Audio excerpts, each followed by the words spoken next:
welcome to the deep dive. Today, we are wrestling with a really big idea, a magnificent, maybe even infuriating idea that really challenges how we think about order and organization and just the structure of modern life. That's right. We're diving into material that takes a, let's say, a deeply skeptical, almost evolutionary view of the modern state. Mm-hmm. The idea being that all these attempts to create efficiency, perfect order, they often lead somewhere completely different. It's a chaos, essentially. Systemic fragility. Eventual decline, even. Exactly. It's one of the most counterintuitive concepts we've tackled, I think. And our sources, they explore it with devastating clarity. Yeah, the core material we're looking at today draws heavily from thinkers like James C. Scott in his central thesis. Right. He basically argues that the states need to simplify everything, which is, absolutely essential for any large bureaucracy to even function. It acts almost like a corrosive force. Corrosive. How so? Well, it takes complex, living societies, messy realities, and transforms them into something rigid, brittle, something that just can't adapt to real-world changes. Okay, so that's our mission today, then. We need to unpack this whole chain of events. How do these bureaucratic systems, which seem all about efficiency and rational control on the surface... Wait, they look rational. How do they end up creating a society that's actually fragile, prone to collapse, and leading to this deep sense of alienation for the people stuck inside these perfectly ordered but maybe deadening structures? The central idea, and it's elegantly brutal, as you said, is this. Bureaucracies have to simplify.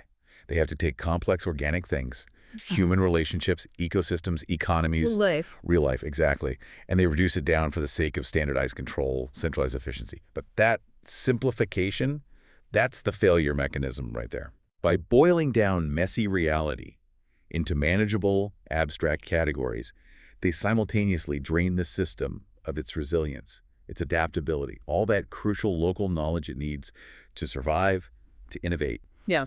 And the result, fragility, decline. Okay, let's unpack that. The core mechanism, the very first step the state has to take. Why simplify? What's this administrative simplification all about? It sounds a bit dry, but you're saying this is where the human element gets lost. It really is. It's the foundation for any kind of large-scale management. Think about governing, say, 100 million people across vastly different places. Yeah, that's complex. Immensely. You just cannot deal with 100 million unique, messy, individual realities. It's impossible. So bureaucracies, just by their nature, they need strict classification. They need measurement, standardized control. That's how they function. If you can't label it, you can't manage it. Pretty much. If you can't classify it, you can't count it. Can't count it, can't manage it, can't manage it. Can't tax it. Bingo. Complexity is the absolute enemy of centralized administration. But hang on, I need to push back a little here. Because simplifying, organizing data, streamlining processes, isn't that what makes modern life possible? I mean, are the sources saying we should just ditch all organization, go back to some pre-modern chaos? No, that's a really important distinction the sources make. They're not arguing against organization itself. They're arguing against a specific kind of imposed organization, one that replaces organic complexity with a kind of forced uniformity. Okay. And the analogy they use to illustrate this is fantastic, I think. Society, they argue, isn't like a machine. It's not predictable, not built from interchangeable parts, which is how the state kind of wishes it worked. Right. It's much more like a forest. A forest? Yeah, diverse, unpredictable, messy, and crucially, it survives because of that incredible internal complexity and redundancy. It's locally adapted. It works where it is. Okay, so the forest is reality, life as it's actually lived with all its messiness. What does the state have to do to that forest to make it manageable? It has to transform it, turn that organic tangled forest into something it can actually process, something measurable. It has to turn that natural diversity into neat rows of predictable, identical units. Like planting trees in straight lines. Exactly. Effectively turning the forest into a factory. That allows for standard measurement, standard taxation, standard deployment of resources or people across huge areas. The state needs society to act like a clean, legible factory floor, not a self-regulating, unpredictable forest. That clicks. The whole history of state building feels like a history of making populations legible, readable. Can you give some examples? What kind of historical simplifications are we talking about? It wasn't just about money, right? Oh, not at all. Initially, states had to literally invent the tools for simplification. The texts talk about standardizing weights and measures. Seems boring, right? Seems practical. Practical, yes, but vital for standardizing taxes and regulating trade across regions. And think about something like standardized permanent last names. Last names, how are they simplification? Well, before states started mandating them, how did people identify each other? Often it was descriptive, tied to their job, where they lived, their father's first name. John the Smith or Mary from the Mill. Highly specific, local, unique. And completely useless for a central government trying to keep track. Totally impossible to track on a census. Creating a standard registered family name lets the state track inheritance, count populations, deploy people in mass systems like armies, and efficiently impose taxes or military service generation after generation. Wow. It turns a unique person, rooted in a place, into a data point, a unit that can be tracked through space and time. So the key insight here is that the state fundamentally doesn't really care about the messy, complex reality of who you are. It just needs the label, the category it can assign you for processing. It reduces you to an abstraction. That abstraction is all it needs. It's enough to draft you into an army, tax your income, or assign you a role in a standardized factory. The sources use that example. You are a teenage boy. That's enough. That category allows the state to deploy you for war or for predictable factory work. It filters everything else out. Your history, your skills, your dreams. All filtered out. Only the category that allows for efficient extraction or control remains. It's that moment when the bureaucratic system prioritizes the needs of the filing cabinet over the needs of the human being who filled out the form. That's chilling. Because that filtering, that's precisely what removes the resilience, isn't it? The bureaucracy is designed to discard all the unique, non-standard bits that make a person or a community or an ecosystem adaptable. Yes. And this transformation, from the diverse, unpredictable forest to the predictable, standardized factory product, that's the first critical step. Once you have those standard units, you can apply standard rules, standard taxes, standard expectations across a massive scale. It enables huge systems of governance. It does. But it sacrifices all that local fitness, that adaptability, to achieve that scale. And often, this big push for administrative simplicity, it doesn't get sold as just a boring tax measure, does it? It usually comes wrapped in some kind of grand ideology, something to guide the bureaucrats. Absolutely. Which brings us right to the philosophy driving this whole process. Right, and this is where it gets really fascinating for me. The philosophical engine behind this obsessive drive for simplicity. The sources call it high modernism. It sounds almost like, I don't know, an architectural style. But you're saying it's much bigger, much more dangerous than just bad city planning. Much bigger. High modernism is essentially bureaucratic arrogance dressed up as a belief system.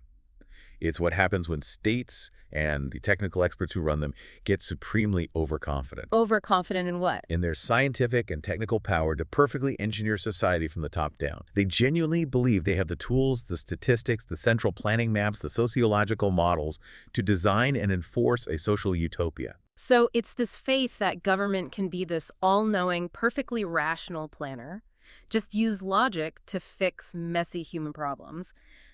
What are the hallmarks of this thinking? Generally, four things tend to mark it. First, this intense, almost religious faith in science and technology as the only path to progress. Second, an almost complete dismissal of history, tradition, or local practical knowledge. The stuff that actually works on the ground. Exactly. Third, a powerful desire to radically simplify the environment, both physical and social, to make it fit the plan, to make it legible. And fourth, the willingness to impose that centralized rational plan onto reality, often through massive, sometimes incredibly destructive state projects. Can you give us some examples of high modernism in action, maybe beyond Scott's specific cases? Where did this really play out in the 20th century? Oh, absolutely. Think about the big urban planning movements mid-century. Figures like Le Corbusier designing these radiant cities. Ah, yes, the towers in the park idea. Right. Standardized high-rise blocks, rigid grids, huge open spaces. It completely ignored the existing organic neighborhoods, the historical community ties, the vibrant street life. It favored these abstract utopian blueprints drawn on a completely blank slate. Wiping away the complexity. Wiping it away. Or look at the Soviet Union's obsession with 5-year plans, where, every aspect of production, down to the number of screws produced in a factory, was dictated by a central committee miles away, completely overriding local conditions, local needs, local knowledge. So the problem isn't just the simplification itself, it's the sheer arrogance that comes with it, this act of deliberately excluding feedback.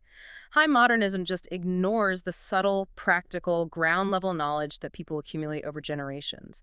It prefers the clean map to the messy territory. And that's precisely what leads straight to dysfunctional systems. Hmm. Because if you design your perfect system on paper, your 5-year agricultural plan, your standardized school curriculum, and then reality bites back. If things don't work out as planned. If reality provides undeniable feedback that the system isn't working, the high modernist regime, because of its absolute faith in the plan, will almost always ignore that feedback. It genuinely believes the plan must be superior to the lived experience. And the sources draw this direct, frankly terrifying line between that ideological arrogance and system failure. They argue this refusal to listen actually creates the conditions for authoritarianism. Yeah, they make a really powerful claim. Authoritarianism emerges when a system stops listening. If dissent, if unexpected outcomes, if genuine real-world feedback is systematically shut out, maybe because bureaucracy thinks its plan is infallible, or maybe just because the structure itself can't process information that doesn't fit the predefined boxes, Then what happened? then the system has to decay from within. It loses its most vital capacity, Oh. the ability to adapt. And adaptation absolutely requires information from the edges, from the ground, from the people actually doing the work and living the life. Which brings up a really crucial question for you, the listener. Why does this big philosophical idea, high modernism, actually matter to you personally today? It matters hugely because when our large-scale systems, government programs, giant corporations, centralized education systems, when they operate under this high modernist logic, they stop serving individual complex needs effectively. They serve the plan instead. Exactly. They shift from serving the people to serving the internal logic of the plan. You're no longer treated as a complex individual needing flexible solutions. You're forced to fit into a preset, standardized category, often in ways that harm you. The system would rather fail you than admit the plan itself was flawed. So the deepest problem isn't necessarily malice, it's a kind of structural blindness. Yeah. A failure built into the structure itself because it's designed to eliminate complexity, which means it's designed in a way to eliminate reality. Complexity is reality. And if we want to understand the tangible physical consequences of wiping out that complexity in the name of efficiency, really need to look at the source's most powerful analogy, the monoculture. Okay, so we're shifting now from the ideology of high modernism into, well, almost environmental science, using these strong natural analogies to show why uniformity, which is the ultimate goal of that simplified bureaucratic state, why it always creates fragility. The key concept here is monoculture. We've established diversity equals resilience, so how does the opposite work? Right. Monoculture is basically having just one single uniform thing, one crop, one type of tree, maybe even one dominant idea spread across a huge area. And look, on paper, it seems incredibly efficient. Like industrial farming. Exactly. Think of those massive commercial farms. One type of corn, maybe engineered for yield, one specific fertilizer regime, one standardized harvest time.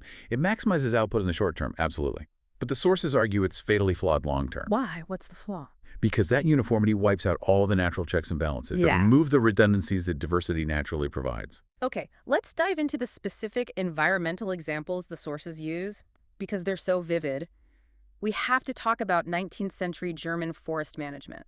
What exactly happened there? What did they do? This is just a textbook case of high modernism applied to nature.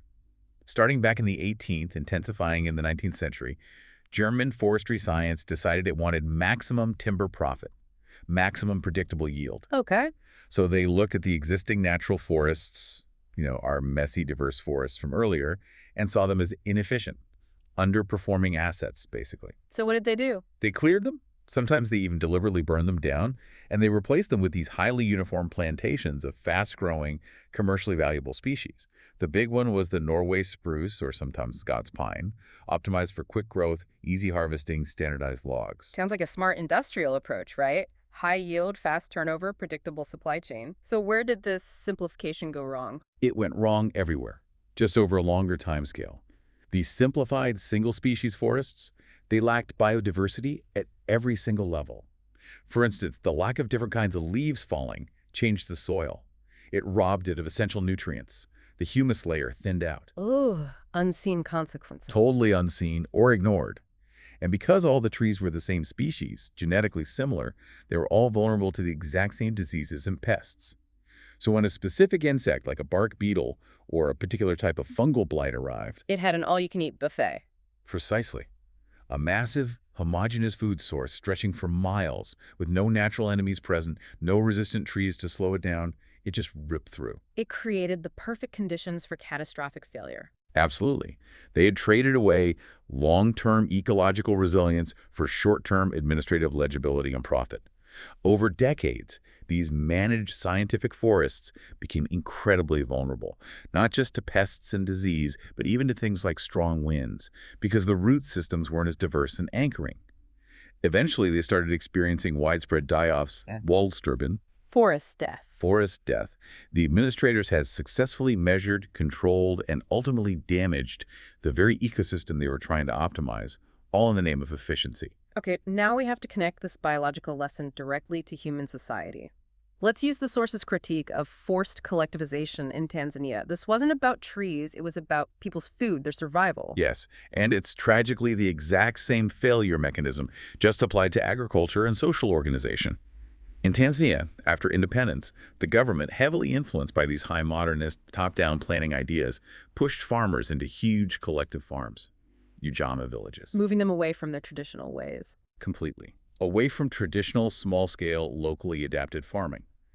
The goal was to centrally manage the production of large export crops, things like coffee, sisal, wheat, because those were easy to measure, easy to control, easy to tax for the central state. The hidden belief was the planter in the capital knows better than the farmer who's worked that land for generations. But local farming isn't just about maximizing one crop, it's about surviving variability, isn't it? What crucial local factors did this big, supposedly efficient plan just ignore? It ignored pretty much everything that actually mattered on the ground. The central plan couldn't possibly account for tiny variations in soil quality from one village to the next. It couldn't track microclimates or specific local rainfall patterns or the unique disease resistance built into traditional seed varieties saved over centuries. Things the local farmers just knew implicitly. Exactly. For example, many traditional African farming practices rely heavily on intercropping, planting multiple different crops together in the same field. It seems messy to an outsider, but it naturally controls pests, manages soil nutrients, and provides insurance if one crop fails. The standardized plan demanded monoculture, single crops in neat rows. It wiped out that built-in resilience. And the result? Because the rigid plan couldn't bend when reality didn't conform. The result was disaster. The failure to adapt to local conditions, drought, pests, soil depletion, led directly to widespread crop failures, famine, and profound social disruption in many of those collectivized areas. The highly centralized system simply lacks the flexibility, the redundancy, the adaptive capacity that the older, messier, decentralized system possessed. So the planners achieved legibility. They could count the collective farms, measure the official output, but they created maximum fragility in doing so. Precisely. So pulling this together for the listener, the big takeaway is that monocultures, whether we're talking about identical crops, identical trees, maybe even homogenized populations forced into identical settlements, or even, dare I say, uniform ways of thinking promoted by a central authority, they all lack the internal variety, the redundancy, the complexity needed to survive shocks and changes over the long haul. Diversity isn't just a nice to have, it's functionally essential for strength. It's the raw material for adaptation. It's life's insurance policy against an unpredictable future. Any system that systematically eliminates diversity is eliminating its own ability to survive. Okay, now let's pivot. We've talked ideology, we've talked biology through these analogies. Now let's look at the physical and economic tools the state uses to enforce this simplification. Our sources make a pretty bold claim here, that the creation of some of our core modern institutions wasn't accidental or purely organic. They were, in a sense, designed specifically to restructure society for more efficient extraction. Yes. This is probably the most provocative part of this structural critique in these sources. They argue that the main goals behind a lot of this physical and economic restructuring are fundamentally administrative.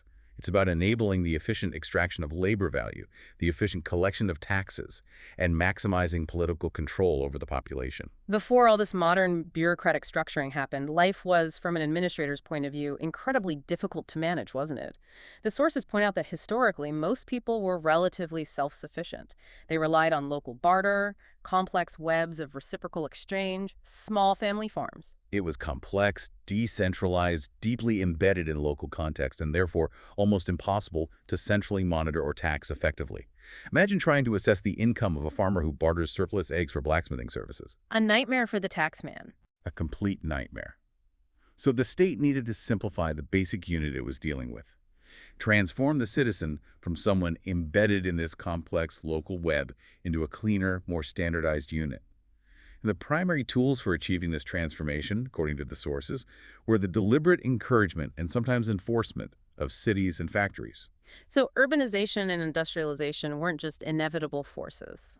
The sources suggest they were also actively shaped and accelerated by the state's need for legibility. Concentrating populations in urban centers and workers in large factories makes them vastly easier to count, to monitor, to police, and to control politically. The administrative task becomes far, far simpler when people are gathered together in predictable ways. So it wasn't just people being pulled to cities for opportunity. There was also an administrative push towards centralization. A massive structural adjustment, yes, driven by the need for legibility. But perhaps the biggest structural tool, the one that touches almost everyone listening today, according to these texts, is the standard way we're expected to earn our living. Okay, now we have to talk about private property and, crucially, wage labor. The text makes an absolutely stunning, really challenging claim about wage labor here. It really does. The sources argue that wage labor, as the dominant standardized organizing principle of the modern economy, wasn't primarily designed for your benefit. Not for your individual economic freedom or prosperity, necessarily. Its primary design advantage, they contend, is state taxability. It simplifies the entire economic sphere for the benefit of the central administrator.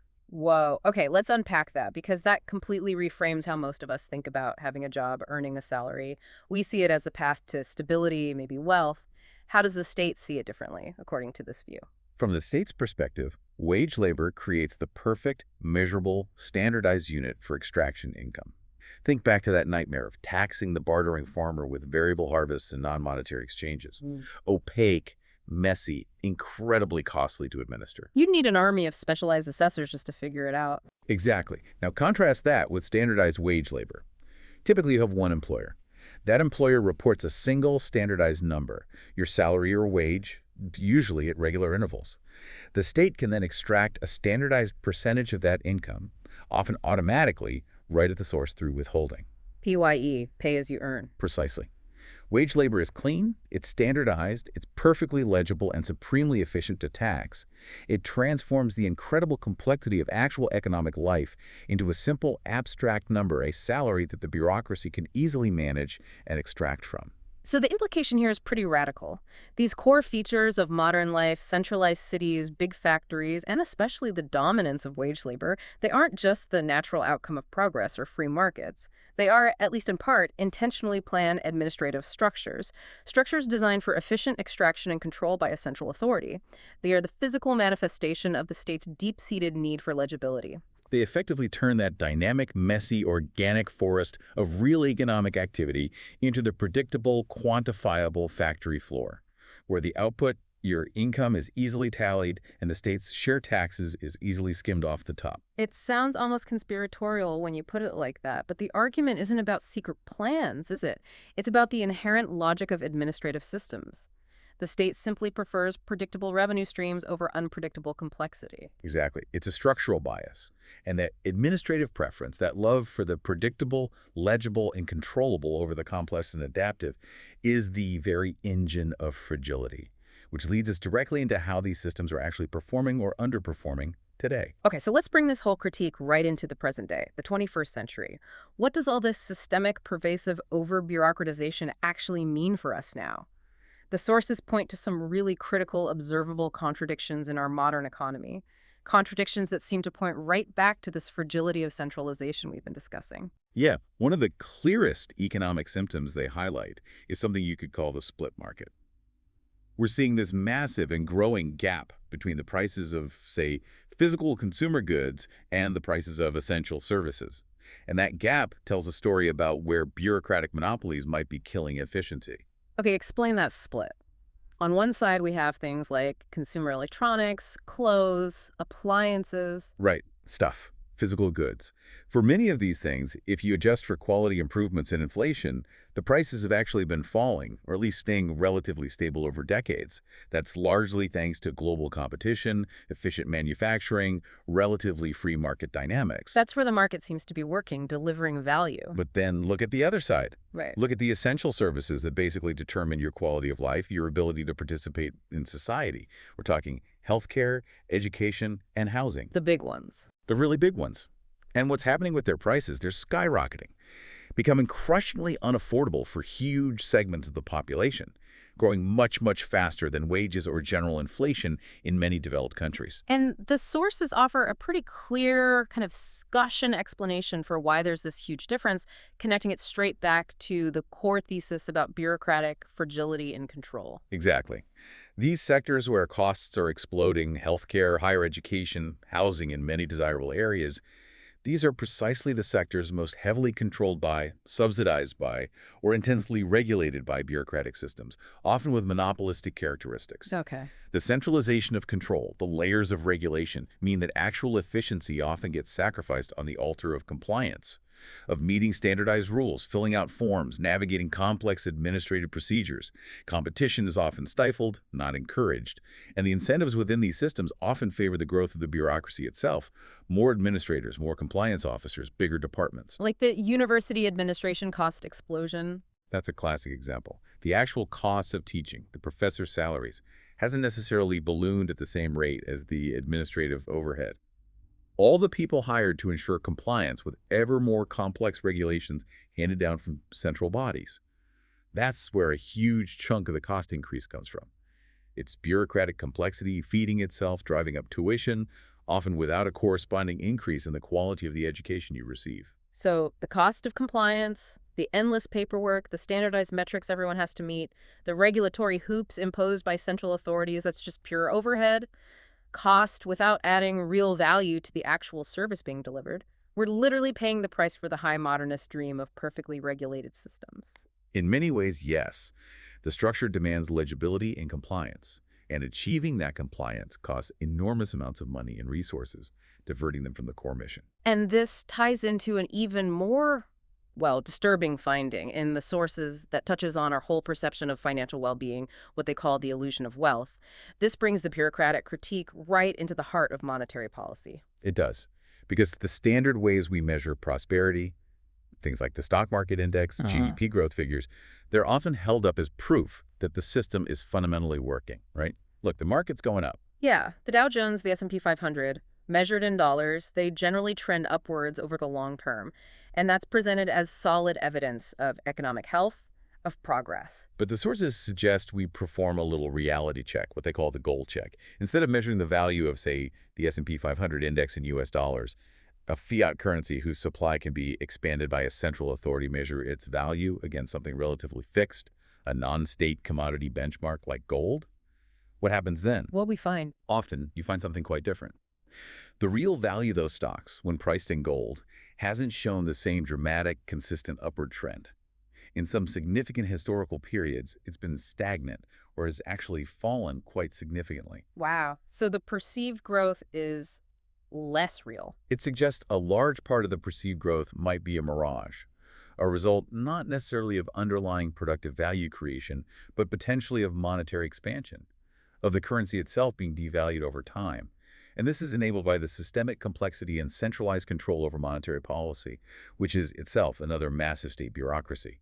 The complexity potentially hides the underlying reality. The complexity makes it hard to see if we're actually getting richer in real terms or if the measuring stick is just changing. Precisely. When centralized bureaucracies, like central banks, control the money supply, they have the ability to potentially mask underlying structural problems or economic stagnation through monetary stimulus, quantitative easing, currency expansion. The high modernist state, in this view, might create an illusion of perpetual economic health, because admitting stagnation or decay would mean admitting that the plan, the system itself, might be failing. Okay, so beyond these economic distortions, the sources argue that maybe the heaviest cost of all this over-bureaucratization is psychological, that it breeds this deep sense of futility leading to a rise in mass apathy, people just checking out. disengaging. Yeah, and we see this showing up in distinct cultural trends, globally recognized phenomena, which suggests it's not just tied to one country or political system, but maybe a reaction to this increasingly globalized bureaucratic reality we all live in. The sources point to examples that have become almost common phrases now, like in the US, the idea of quiet quitting. Right. Doing the absolute bare minimum your job requires to not get fired, but completely disengaging psychologically from the mission, the goals, the purpose of the work, just showing up and clocking out. And then in China, they cite even perhaps stronger reactions, terms like tang ping, lying flat. Yeah, a conscious refusal to participate in the relentless striving, the consumer culture, the rat race, just opting out. And Bailan, let it rot. Which is even more resigned. It's like an acceptance that things are inevitably going downhill, that the system is maybe too corrupt or too broken to fix, so why even bother trying? Just let it rot. These are all, in different ways, expressions of the same core psychological withdrawal, a refusal to keep playing a game that feels rigged or meaningless. So why? Why do these trends seem to emerge so strongly in response to highly bureaucratized systems? What's the psychological link the sources are drawing? They connected directly back to that idea of alienation we touched on earlier, the feeling of being dehumanized, made interchangeable. When bureaucracies operate as designed, they demand strict compliance with standardized procedures and roles. They don't want your creativity, usually. Often, they actively stifle individuality, personal initiative, ambition, a sense of purpose, because the employee, the citizen, whoever interacts with the system, is forced to follow a simplified, pre-approved script. You start to feel like just a cog in a vast impersonal machine, a cost center to be managed, not a human being with unique contributions to make.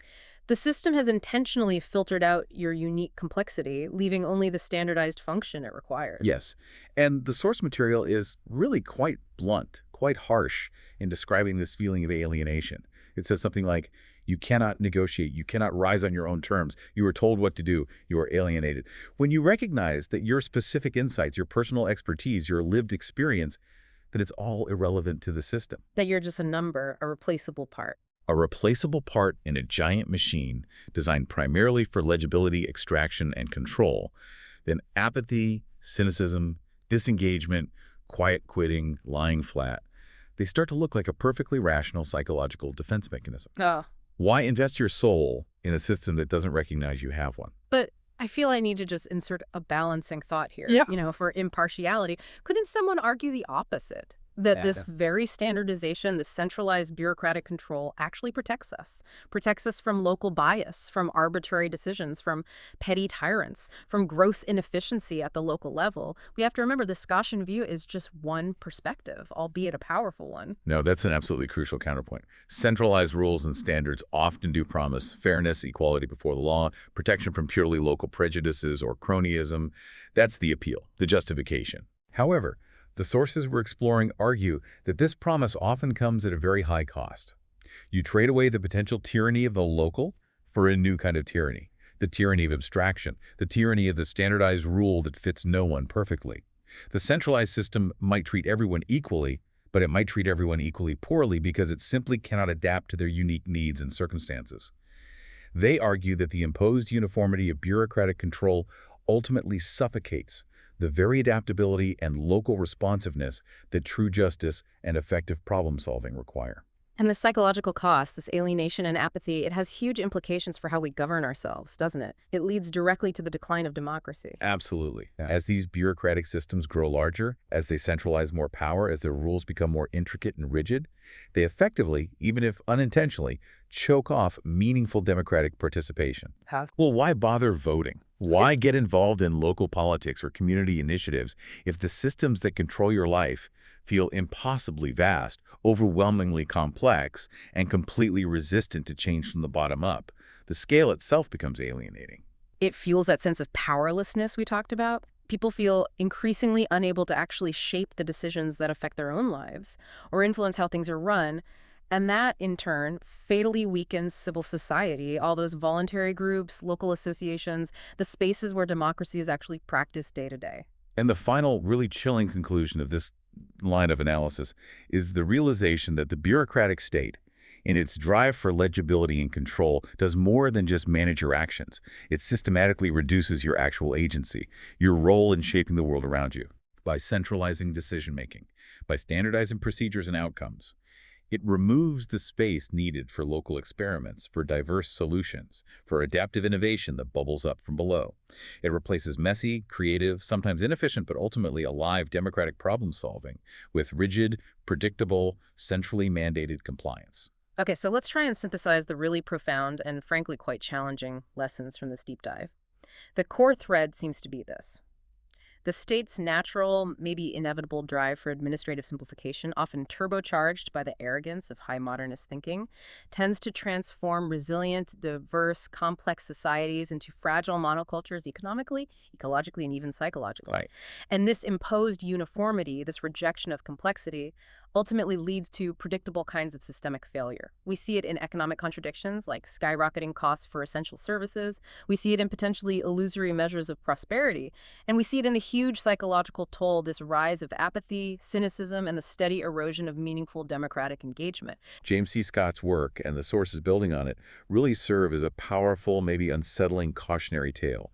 The more we try to centralize, simplify, and impose top-down control on the messy, organic complexity of life. The more we risk destroying the very things that make life resilient. Exactly. We destroy the inherent diversity, the adaptability, the local knowledge that are essential for creativity, for innovation, for long-term survival. True strength, this perspective argues, doesn't lie in imposed, rigid uniformity, but in organic, adaptive, often decentralized systems that can learn and evolve. Bureaucratic thinking, in its purest form, kills the imagination. And when imagination dies, the soul of a society perhaps isn't far behind. We spent a lot of time talking about how bureaucracy demands legibility, how that can lead to inefficiency, how it sidelines local knowledge. So here's something to think about for you listening. Consider your own industry or your workplace, maybe even how your local town council operates. What's one small process, one routine task in your daily work life that feels unnecessarily rigid or standardized? If that process were decentralized, if it allowed for more local variation or input, could it instantly become more effective, more resilient, or maybe even more creative? Hmm. What is the one thing you are told to do maybe every single day that you instinctively know is inefficient or counterproductive? Something that clearly serves the needs of the administrative system, the filing cabinet, more than it serves the actual purpose of the work, but the system itself feels too big, too complex, too rigid to ever change. That's a powerful question. We encourage you to explore that question further.